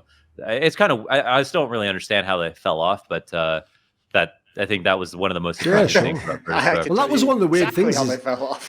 As obviously they had just kept the same players. That was actually the cool part as well. Is like their version of how we're going to get better is, we better go and get like 10 new tactics and 3 new smokes no one's ever seen, and figure out a weird moment when you can do a lurk that shouldn't make it. Like, they had to figure all that shit out. That was their bag. Whereas obviously the other angle is, Like, mate, this team's SK, I mean, MiBR now is an obvious example. They've run some of the same shit for 5 years. If it just works, like if the skeleton of it works, like if you go an overpass, obviously FaZe's just going to lurk around those fucking stairs the whole time. That's what he does. That's his office, isn't it? So in that kind of a scenario, the logic there is, right, if the tactics don't work, fucking kick someone. That's why they're not working. Like, just kick someone and get someone else who can do that. Yeah. It's a different way of seeing the game. Yeah. Mayor, I don't know, man. I feel like MiBR just constantly. I don't know what they're thinking. Like I feel like I have the same issue with Poland though, because in Brazil and Poland have two of the biggest Counter-Strike player bases of the world. Like, I'm just going to say, be careful saying to me on a podcast, I have the same issue with Poland. All right, well, come and join me then, Launders. You can... No, it's good. But like, but in terms of finding talent, they have so many fucking players in Poland and Brazil. They have really good players, yeah. They have so many. You know, that's the real tragedy. They should have. They have fucking. There's 4 Danish teams that we talk about. This is how you know that something is fundamentally. Name 20 Polish players. No. This is why you know there's something fundamentally wrong with like the scene in Poland in terms of building top pro teams, because like, dude, the players who were going to Virtus Pro and then also looking bad with that core when they were trying to change players at the end, I watched those players before they would join to be like, is this guy actually good? They were all good. Like me, who was actually a really good entry fragger. Yeah. Like I watched Snatch, he looked legit like the new Snacks. Like not just because in real life he looked a little bit like him, but like his actual game was like all round. Like he could AWP a bit, he could fucking rifle a bit. Like all these guys, it's like something was just fucked about once they got to the top level. Like they had the skills. Like it's not that there was just only 5 players in Poland could play the game. No. Well, like the other teams were not at a certain level. Like at least with like, I mean, Furia just don't. They tried to poach from Furia, and Furia were a roster that brought themselves up. Yes. But there was only one other example in Gamers 2 in Poland that brought themselves up to a point where they were poachable. But then Virtus Pro seemed like that this like was ironclad. Team Pornhub. Team Porn. YouPorn. Yeah, YP. I think that was CIS region, but yeah. Was it? I thought it was. I think it was like a Russian mixed team or something. Yeah. Oh yeah, you might be right. But either way, we're missing a really big sponsor there. I'm just saying. Dude, that's so much money, man. And we're paying the taxes. I mean, we are the ones giving them we're funding the team constantly. We are helping out. Do I say the obvious joke here? Yes. You know what? I'll use politics in my favour because none of you can call me out for this. All I'm going to say is this. To me, an obvious sponsor, because remember the first podcasts on the internet, Joe Rogan and stuff, they all used to be sponsored by the Fleshlight, right? And remember, the Fleshlight isn't just for... Listen, he was actually. Joe Rogan used to even talk about how great it was to jizz into a fucking Fleshlight. I used to sit there like, this is bizarre. Every episode, it was the only sponsor. Yeah. So anyway, here's where I'm going to go with it. But if people don't know, you don't have to just buy, obviously, like, it's not just a vagina fucking mold. You can get an arsehole. You can even get one that was always the most disturbing one, which is like nondescript hole. It's like, that's just, you just have a really fucked up, listen, I won't say what it is because I don't know if it'll fuck the VOD, but you just have something really, really weird going on in your brain. But you want to explicitly for it not to be a real orifice. Vagina. Yeah, exactly. I don't want to I just want it's like you just want it to be a, but anyway, here's the obvious joke, is they should obviously be in the game, right? Because think about gamers and everyone's antisocial, typically is the stereotype. But obviously you're going to think to yourself, well, the problem is when you get the Fleshlight sponsorship, you want the custom mold, don't you? Listen, all I'm going to say is I'd have the device one. I don't get it. I'm just, you can figure it out. I've just always been a Tom Cruise fan. What can I tell you? Oh! You only just realised what that meant. It was obviously ridiculous fucking hyperbole, wasn't it? Poor, naive, innocent Launders Moses. He's like, why? Does device like them as well? Like, listen, I was sort of playing into a mixture of memes. And again, like I said, so that's like the one time I figured out an edgy joke that the current political climate protects me from, Moses. Yeah. If any of y'all got a problem with that, then I don't think anyone's going to fuck with that one. Exactly, how dare you assume? Find a way. Yeah. How dare you assume? Where did Fleshlight go? Let's bring them back. It's not really, I assume it exists, but it was I know, fucking huge on the internet. Yeah, like 5 years ago, 10 years ago. Yeah, it was massive. Well, yeah, I mean, the YouPorn team didn't work because obviously, like, even when they changed it to YP, there were organizers that wouldn't allow them to play in their tournaments. Yeah, well, it's because, if like your head, because we all pretend we don't watch porn. That's why. Well, it's because it's like if you have a main sponsor who's like Pepsi or Intel, they're going to be like, we don't want our brand associated with porn. Yeah. Which is unfortunate. By the way, can I just point out the insane irony that Intel, who makes computer processors, don't in any way want their brand associated with porn. I don't know what you think people are downloading the porn and watching the porn and why people got computers in the 90s. Like, Intel, they're some of your best customers, people who like to use computers to access porn. Like, listen, I don't want to sort of like, literally tell you how the sausage is made in this scenario, but that's sort of your core audience, people who buy Intel processors. Yeah. Except And, except if you've ever seen those commercials where it's like, my joke is like every commercial now, even if the commercial was literally for something insanely extreme, like, mouse skits in like 2020, they still always do the commercial as though like every possible race, gender, and age buys our products. Like, did they though? Like, why are all the esports ones like that as well? They all are just like, you just think like, fucking hell, where are all these people when I'm playing the game? I go to LAN, there's none of these people. It's just people like us. just cast a wide net and hope to get something. To bring it back to Counter-Strike just a bit, I think this report that MiBR is looking to replace Mayern, like this fifth player shuffle that they've never been able to make anyone work in this lineup, any fifth player for like the past 2 to 3 years. On this. It's got to be the biggest indictment of MiBR as a team. That absolutely, they just like the fact that you cannot actually bring someone in and teach them to be efficient in whatever system you want to run.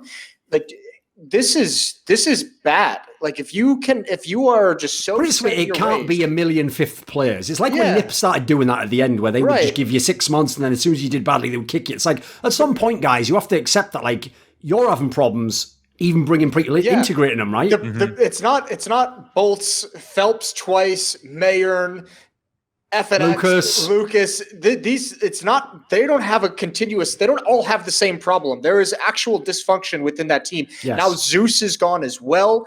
We don't actually know the full details on that and why that split happened.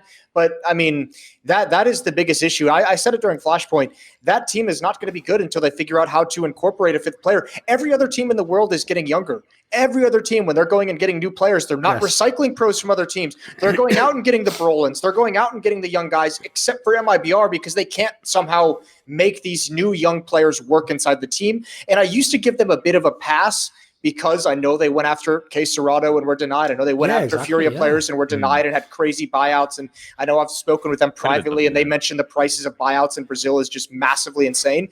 But I can't even give them a pass anymore. This is bad. Dude, I'm going to say it right now, and obviously this is going to shock people because everyone knows I wasn't a fan of that MiBR lineup. And I think that they only had the Flashpoint success literally because it was online, and then half the teams there were like never played at that level, definitely never for that kind of money. And you saw them use that against those teams. Like, they knew that was like their comfort zone, as it were. And the other teams would get intimidated. But I have to say, from watching that lineup play, because obviously online they kind of got to play to their potential, that lineup, the fact that it couldn't work on LAN, that's an indictment of MiBR. Because you know what? They had enough of the pieces. Like, Taco does his job and is a fucking vet. He still wins clutches. He has like a mad underrated deagle, actually. He doesn't shoot people in the head with it, but he gets kills. You'll be shocked how often he gets a kill with it. He plays all the shits. Exactly. He'll anchor a small bomb site. By the way, if anyone thinks that's easy and he's a bad player, try anchoring a bomb site by yourself as the least skilled player in the server. Every single map as well. You get torn up doing that. Like, put it this way, that's like when they used to put fucking Zeus at B on Mirage, and there's a reason why Na'Vi wasn't that good on Mirage, is you just went there every round, like, let's see if Zeus is there and fuck him up. Like, that's not the protected position. It's the opposite. They're throwing you to the wolves, so you have to really play it smart. So he does his job still. I don't care what numbers are. Fallen was looking pretty good AWPing. Fur, listen, I mean, that guy's still a dude when he wants to be. He turns it on, his style's so impactful. KNG clearly has the skill. Clearly. When you see him have a big game, his skill is big.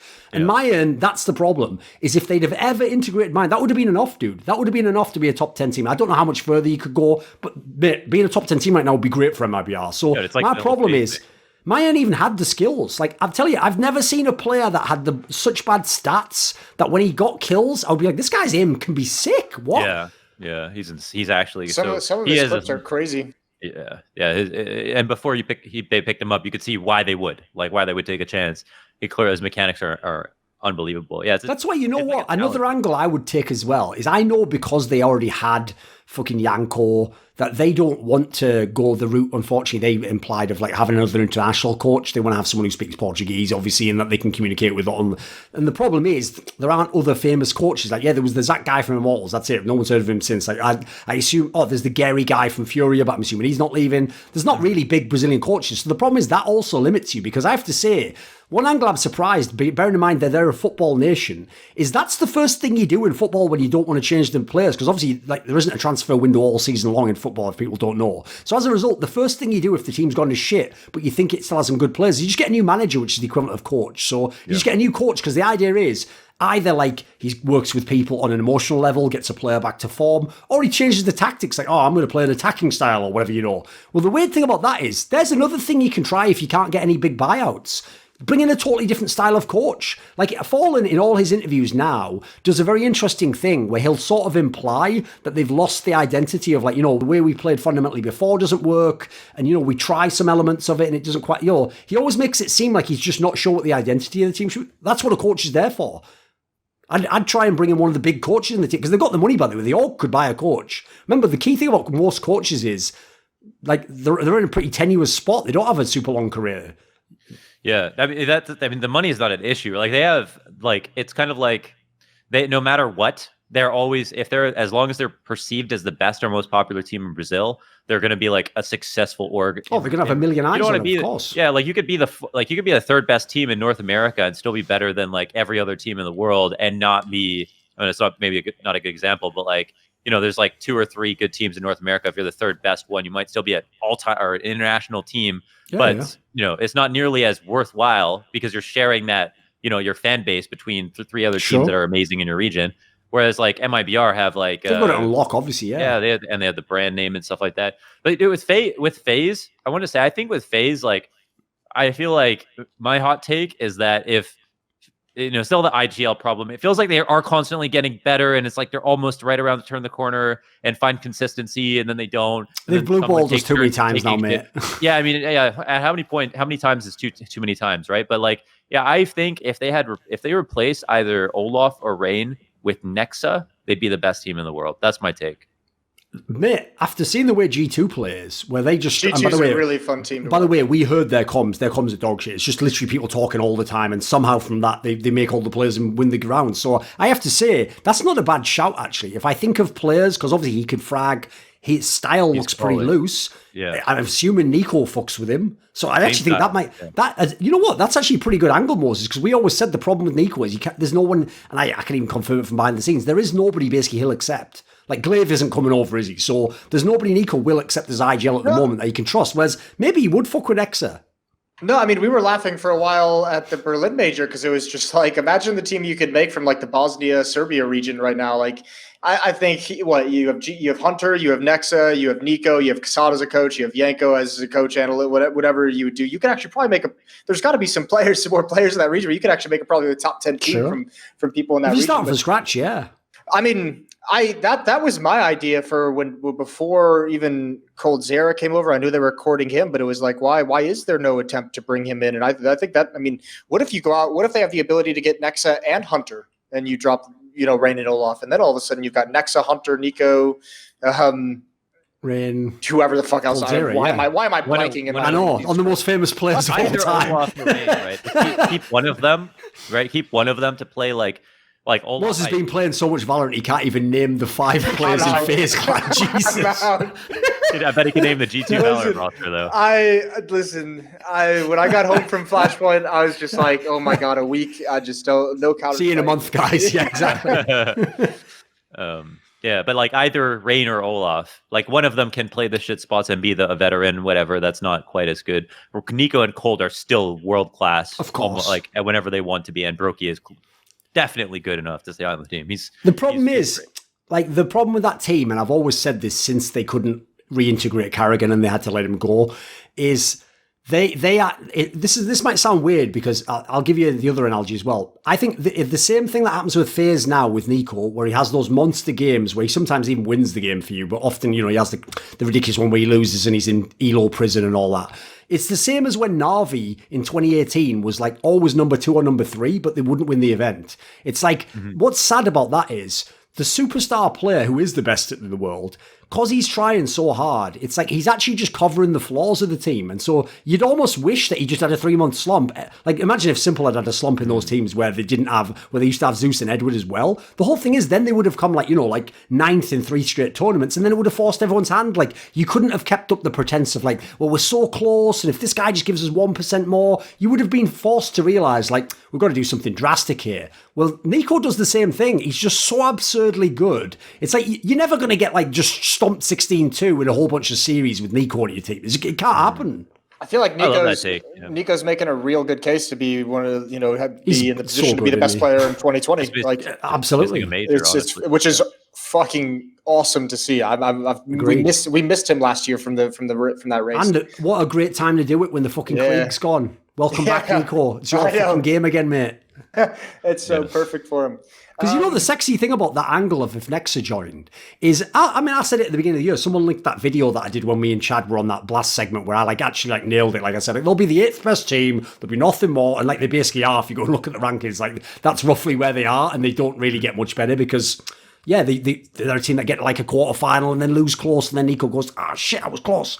So what's ridiculous is I had just given up hope that with this core, they're ever going to win again. Because as I said, there was no real IGL you could ever consider that they would get. But I do like that angle, though. Like a world in which they get Nexa, that feels like the move. It feels like the right move. This is why, because Nexa frags, first of all, and Nico will not. Clearly, there's an issue with the team not respecting an IGL that can't frag. Exactly. If you want Nico's respect, you have to be able to perform. Yes. Yeah, and because otherwise, then when the tactic fails, he's just like, "Why is this guy here?" Well, it's also a team that's never. It's also a team with the way that the players that they have. It's never going to have structure, so you can't just grab a classic. They seem like they don't want it, right? Yeah, it needs to be almost like, I think the big reason why, and this might improve. I actually don't. I know it's kind of fun to just talk about these potential roster changes that are just hypothetical. But I mean, I think FaZe is actually playing pretty decent right now, and I think a lot of my concerns of Nico as an in-game leader are starting to fade, because I think the big thing is, since they obviously want to play a bit more of a looser style. coldzera probably individually on a smaller scale brings in some structure because that's just the way he plays the game, but. The biggest thing you need is for guys like Rain and Olaf to get some of their confidence and swagger back. Because if you're going to play a looser style, your players have to have initiative.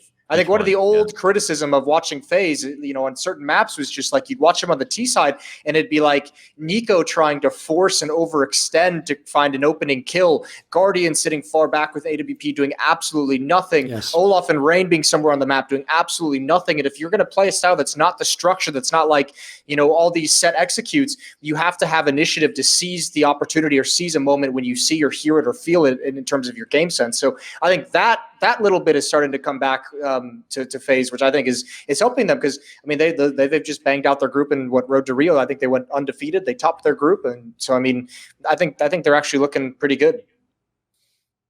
Yeah, their CT sides are also they float a lot. They seem like they're hard to play against.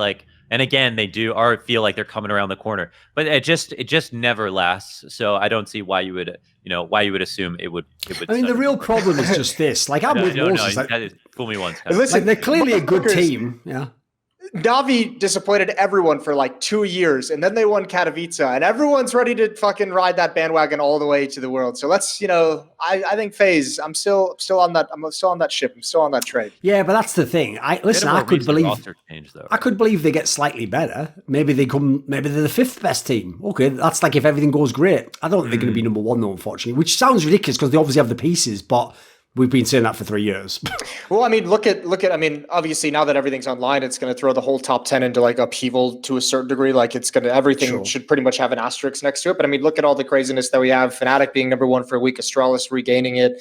We've had different teams jump up and fall down in that top ranking. So I think we're at the point now where in CS:GO, at least the way I look at it, I don't really give a fuck who's number 1 on HLTV rankings. Not that I think they're massively inaccurate or anything like that. And I think there's certainly some doesn't mean as much, does it? Yeah, I use the ESL, right?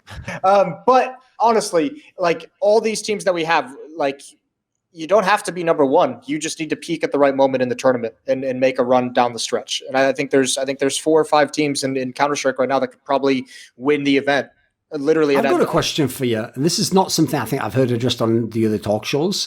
Is one angle people probably haven't thought about is because we've had to separate the regions out. That means that the NA teams are not practicing the European teams.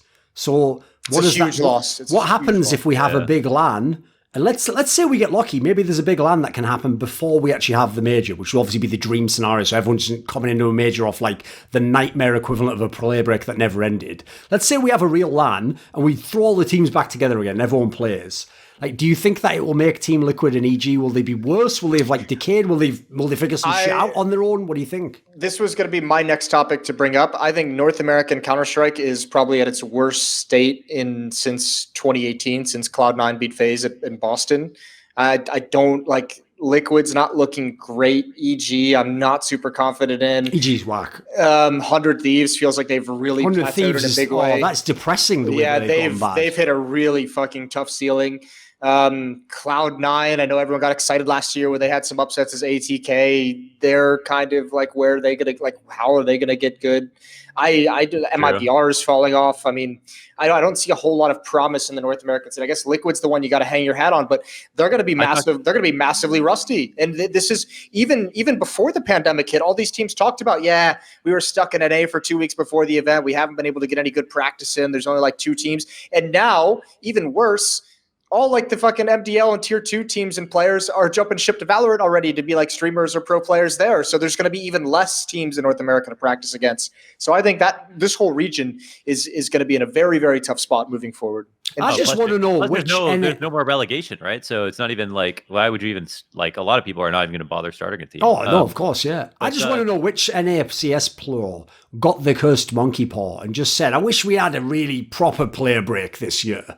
The finger curls in, you motherfucker. Yeah. Alish said the practice is shit right now. He said he said that everyone is like banelings running into sites. And by the way, when Alish says that, one of the most polite fucking guys, like, dude, Alish is like fucking Clark Kent out of like the old school 60s Superman, who's just like the nicest guy ever. So if he's like, that's like when DDK tells me someone's a cunt, it's like, fucking hell, that guy's evil. Who is that guy? Like, I just take that immediately as like, that was he literally said he with teams would last more than 30 seconds into a round without dying. Now he's fucking taking cribbing lines from my girlfriend, for fuck's sake.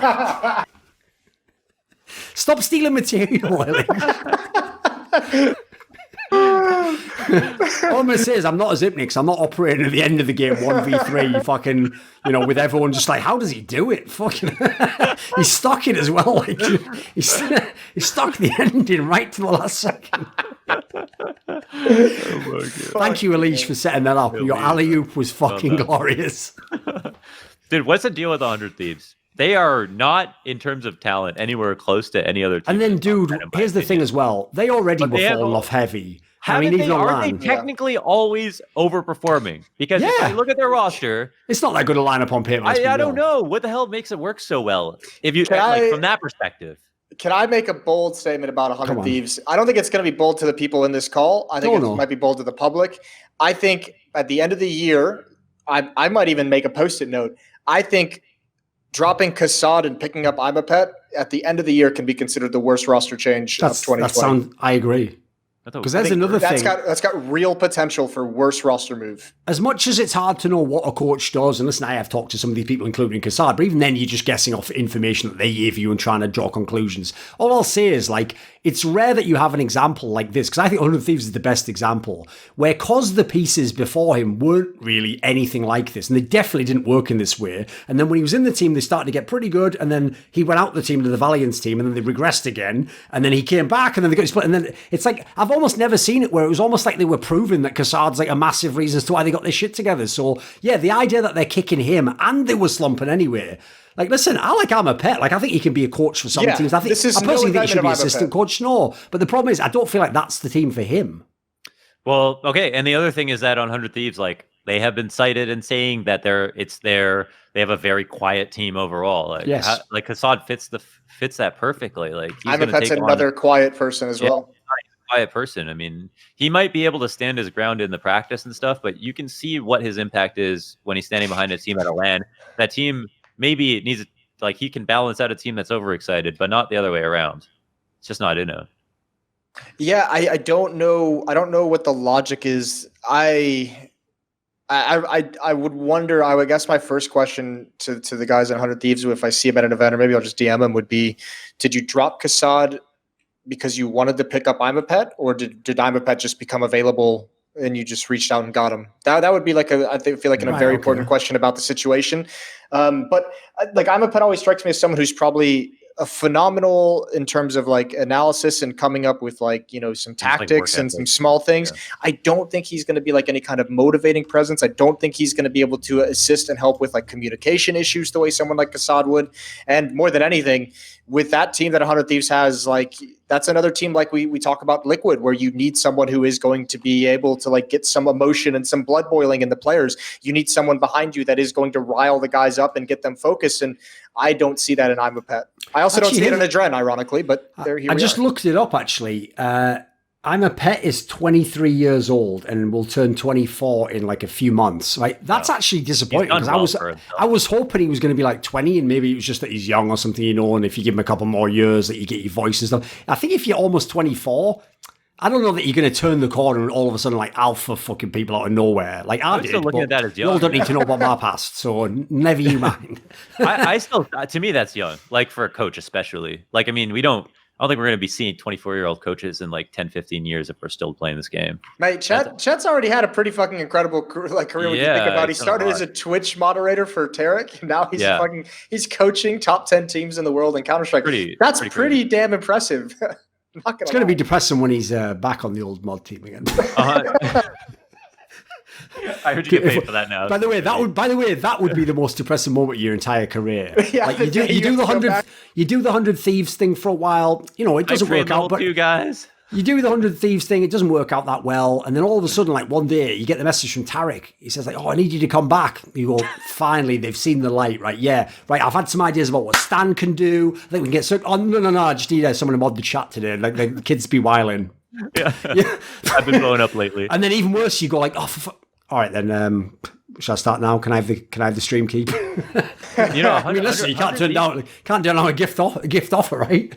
There's no reason 100 Thieves. I mean, 100 Thieves have had Jacob as like a Norwegian transplant in the team for like years. He's like have anyone firmly on the roster. They clearly can make relationships work, right? They all work together and everything, but they can also replace players with other English-speaking players with no question about how well they'll be able to communicate. I mean, they just they're an accent away from the whole North American region. Another issue that 100 Thieves has is all their success that they had last year leading up to the major in Katowice. Remember, they boot camped in Katowice for a month leading up to that event. And then they did it again, I think, at the start of this year before Katowice. They were there for another couple of weeks. But I mean, last year, I think they spent like a total of something like 9 weeks in Poland just playing against European teams. That was that big leap came from just intense grinding against the best teams in the world. And that's no longer available to them. So now they're in the same boat as all the other North American teams where it's just, limp dick, fucking rush Counter-Strike. Everyone's dead in 30 seconds, like some stupid shit. So I think North America is going to have a really, really shit 2020 for North American Counter-Strike. I don't see a whole lot of positive signs going complexity. On. They're in Europe. So they're technically European teams. We count them as a North American team. Yeah, that's the problem. As soon as they become good, everyone remembers the nationalities. Exactly. They had to play in the European qualifier, didn't they? Yes, they have 3 players from Europe. Yeah, so they have to. Yeah, damn. Wow. Well, fuck them then. They are. I mean, I'm surprised to see them still putting up some fights after Blast. I was kind of curious to see if that would continue going on. So it's cool to see them challenge. There's some potential there for sure.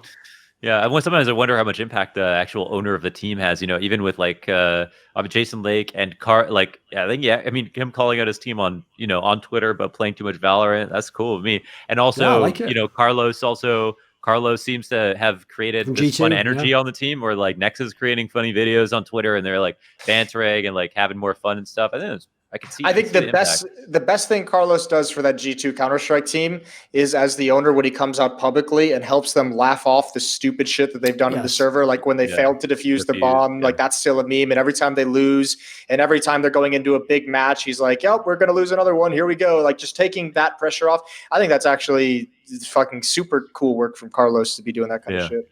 Also, speaking of the Nico transformation, there's another tragedy that we're not on LAN. Like Kenny S looks fucking banging every time I see him. Oh my god, he's so fucking good. Like he's got that insane confidence where he just goes for the shots like you shouldn't even hit. He just hits him anyway. Like, oh yeah, I can do that again. To Nico and Kenny S 2020 resurgence it's a beautiful thing. Because I've always told people that theory, and everyone always thought, I mean, it's because the problem is I also applied a similar logic to Shocks, and that obviously has not worked for the last year and a half. But I told people, Kenny S really is one of those mutants where it's just how much he wants to practice and play the game. If he wants to practice and play the game a lot, I've seen him do this like 4 times, go all the way down to like decent AWPer to like best AWPer, right back again. And remember, even though he's still a fairly young guy, I think now he might only be like 25 or something, he's still played a long time. Like the idea that you would be a god in 2013, 2014, and now you're good in 2020, like holy fuck, like the longevity he's going to have in his career is crazy. That's adaptation at its finest. Because he's had to go through the most. Sure. Change in terms of changes to the game hasn't really affected many people. For him, it's just can completely change the makeup of the game, and he's the kind of guy to get in his own head. He could have very easily resigned to the fact that my main tool is now not as good as when I was the best player. Therefore, I can't be the best. Oh, you know what I've just realized as well. This makes it even worse that we're not on LAN. Dude, if he was doing that, because he was doing that in the first half of this year, obviously, like the first few months. If he was doing that against Kriegs, oh my god! Imagine him now with the real Counter-Strike on LAN. He would actually be like an MVP player again. He'd be winning MVPs if G2 went far enough. Yeah, there was actually no, like, watching Operas hold angles. You have that feeling for all of us who have watched like so much Counter-Strike. When you see it, you have a confidence level of like who's holding the angle. Exactly. But you would actually feel like the Krieg would win, and it would be weird if the op won. It was the most like outrageous feeling ever.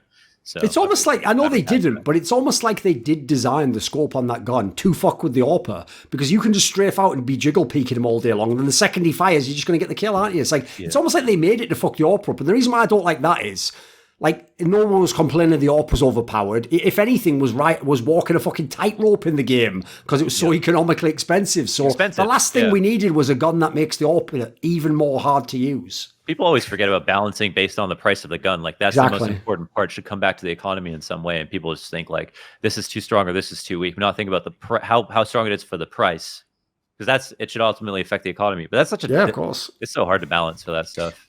Yeah, well, I think, with the AWP, especially if you want to talk about economic terms, I think they should bring that. I mean, the kill bonus back up. Seems obvious, doesn't it? Yeah, that should definitely be there to help you recoup some of the money that you fucking spent on that goddamn thing. Especially because at this stage in Counter-Strike and this many years into CS:GO, teams have gotten so good at utility. So not only are you having to fucking play against some of the best aim in the world and some of the best decision making in the world, but you also have like perfectly placed utility and pop flashes this time around. It's not like 2014 when everyone is just kind of throwing a random flashbang and hoping it caught the AWPer. Everything is designed to catch the AWPer now. Those motherfuckers have a real tough time out in the world. Mate, the amount of times you watch a game on DOS 2 and the CT AWPer's over like the Cajun B car position. Yeah. And it's like the first 3 flashes all go off in the obvious spots. It's like, right, well, it's just have to back off. He's blind, isn't he? Like, you don't even get to shoot the guy. This is boring because you know what's coming. He dodges 3 and there's a 4th one that just comes out of nowhere. And he's like, God fucking damn it. He turns and catches that one. Yeah, those guys have a rough out there. Yeah, not jealous of that. No. Do we have a last topic, or should we just leave it there? Do we have a last one? If there's something fun. I was just gonna say no. Not hey, really. Alex, some money, bring him back. All right. Well, give who? If that's where we're scraping the barrel. Oh no! Wait a second. Actually, you've got a relevant point there, because today on Twitter, Alex, former IGL of Vitality, literally did clarify that he's not retired. He just didn't want to travel as much. And by the way, obviously now he's had loads of time off. So in theory, it would make logical sense he could have changed his mind. Yeah. And by the way he made that tweet to me implied if I come back, it's not for Vitality. Like he was sort of implying, because he was sort of implying maybe travel and the team is the I read that. Come on, this is the fucking issue. You can't expect to be on a professional Counter-Strike team when you say I don't want to travel. Oh, agreed, of course. That's like when Config was going to join Astralis and he goes, by the way, guys, I don't want to no media. No media. They're like, you are aware what the business is, right? I just shoot heads, bro. It's like that. I like the way Config had the most bro moment ever, and in doing so, got fucking denied joining Astralis, who, by the way, as everyone knows now, went on to become the greatest team to ever play Counter-Strike. Yeah. God That's damn amazing, isn't it? Between him and KRB, there's some stupid fucking decisions being made. The worst thing that ever happened to me was winning a major at 18 years old. I can't think of anything worse than that. And that was the end of me. Yeah, I never recovered.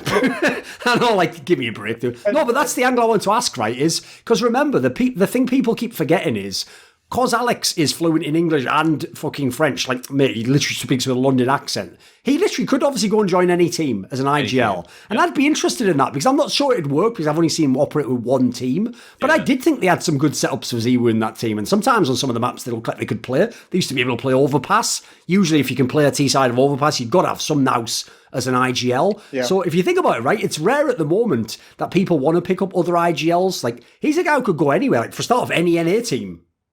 He doesn't want to travel. He doesn't want to travel. He can't. That's true. They're not going to pick him up. It might have been a lie. It might have been just like a straight up lie, right? I mean, he knows if he's not retired, he will travel on whatever team he plays on in the future. And he probably just didn't, like, it was probably just a follow with the team. But then, you know, you always risk making it look like you're a bad teammate or the team couldn't work because of you or something weird that would alienate you from other people. It's a convenient, like, put it this way, no one can tell you you're lying, can they? So, like, it's just a convenient way to get out of it because no one can go, no, you do like travel. Like, oh, okay, if you say so. Yeah. Okay. I don't know. I just thought it was spicy because he's at least, like, put his foot back in the water a little bit by saying that. I mean, there's got to be plenty of. I hope teams are coming and asking at least, at least inquire. I mean, dude, honestly, God, if that's the situation he's going to take, if I'm a team, what I'm doing is going to him and be like, listen, while you figure out what you want to do, why don't we pay you like X amount of money and just be like an analyst for us? Like, help us scout other teams, help us come up with some new ideas. Oh, that'd be great. Like, why don't, like, we're not going to pay you like the full crazy coach salary that, close to the players, but here's, $4,000 a month to be an analyst, whatever it might be. Like, why not? $4,000. What the fuck? I just threw out a fucking number, man. Unbelievable, man. I don't know. Yeah, we're gonna pay him $30,000 for 2 months. You can take all the strats in that time if you're smart. Right, we've got $30,000 on the docket. Anyone going for $30,000 2 months? Right? We got these fucking Valorant level contracts flying around. This video was kindly supported by Alexander Rao, Dean Tanglis, Emanuel Särnbratt, JDubs, NateDOhDoubleG, the Puyallup Tribe, Tobias Bernasconi, Xinged, and a special thanks always goes out to Jerky's Minion. Do you want to suggest a topic or a guest for my shows? Maybe ask a question in my monthly video AMA? Do you want teasers? Who are the guests on my next content? Maybe you want to take part in one of those donated discussions with me where we go really deep into the weeds. Well, if so, put your money where your mouth is and join the Scrilluminati today in the description box link below.